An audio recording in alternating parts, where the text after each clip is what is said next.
Հավատքի բանկի գրքույկը Չարլզ Սպերջեն, օր հուլիսի 24։ Ով որ հաղթում է, նա սպիտակ հանդերձներ կհագնի։ Հայտնություն 3-րդ գլուխ 5-րդ խոսք։ Ով խաչի զինվոր, շարունակիր պայքարել։ Երբեք մի հանգստացիր, մինչև քո հաղթանակը լիովին չավարտվի, որովհետև քո հավիտենական վարձատրությունը արժանի կլինի պատերազմի մեջ անցկացրած կյանքիդ։ Ահա քեզ համար այստեղ կատարյալ մաքրություն կա։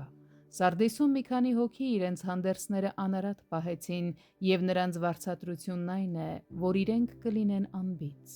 Կատարյալ սրբությունն է մեր բարձր կոչման մրցանակը, եկեք չկորցնենք այն։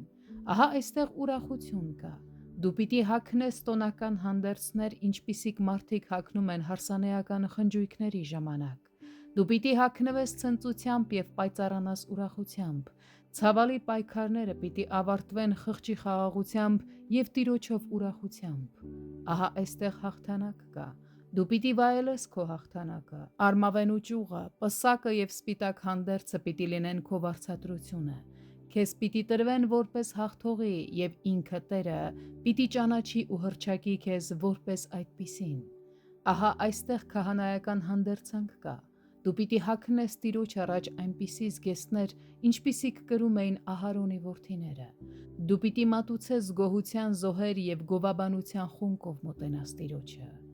Ով չէր պայքարի այնպիսի Տիրոջ համար, ով այսքան մեծ պատիվ է շնորհում իր հավատարիմ ծառաներից նույնիսկ ամենափոքրին։ Ով չէր հագնի հիմարի պատմուճանը հանուն Քրիստոսի,